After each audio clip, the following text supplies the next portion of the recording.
కేసీఆర్ గారు మీకు చూపెట్టిన బాట మీ కళ్ళ ముంగట్టుంది. ఊరు ఎట్లా పరిశుభ్రంగా ఉండాలి, చెట్లు ఎట్లా పెంచాలి, ఊర్లో కార్యక్రమాలు ఎట్లా చేయాలి, ఇవన్నీ కూడా మీ అందరికి అవగాహన ఉంది. కానీ ఒక్క విషయం దయచేసి గుర్తుపెట్టుకోండి, ఇందిరమ్మ ఇండ్లైనా ఇంకోటైనా పెన్షన్లు ఇచ్చేదైనా ఇంకోటైనా అదెవరో మీ ఎమ్మెల్యేనో ఎంపీనో ఎవరో చేసే పని కాదు. ఆ కార్యక్రమం కూడా మీరే బాసులు. దానికి ఎక్కడ పెట్టాలి లిస్టు? ఇందిరమ్మ ఇండ్ల లబ్ధిదారులది ఎక్కడ పెట్టాలి? గ్రామ పంచాయతీలో. ఎవరు తీర్మానం చేయాలి?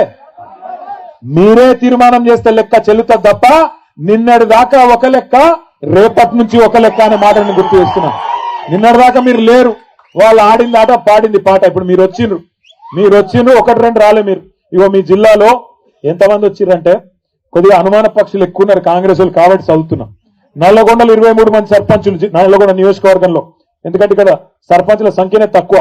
మిర్యాలగూడలో 40, నాగార్జున సాగర్ లో 39, దేవరకొండలో 70, నకిరేకల్లో 27. దేవరకొండలు జోష్ మీద రా. మరి తాండాలను గ్రామ పంచాయతీలు చేసిందే కేసీఆర్ గారు.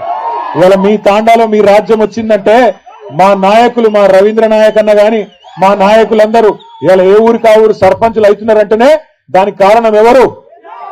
6% నుంచి 10% రిజర్వేషన్ పెంచింది ఎవరు? 3400 గిరిజన తాండాలు గూడాలు గ్రామ పంచాయతీలు చేసింది ఎవరు? అట్లాగే నకిరేకల్లో 27, మునుగోడులో 43, తుంగతుర్తిలో ఈ జిల్లాలోకి వచ్చేది 8. మొత్తం కలిపి 250 గ్రామ పంచాయతీలు ఒక్క నల్లగొండ జిల్లాలో మనం గెలుచుకున్నాం.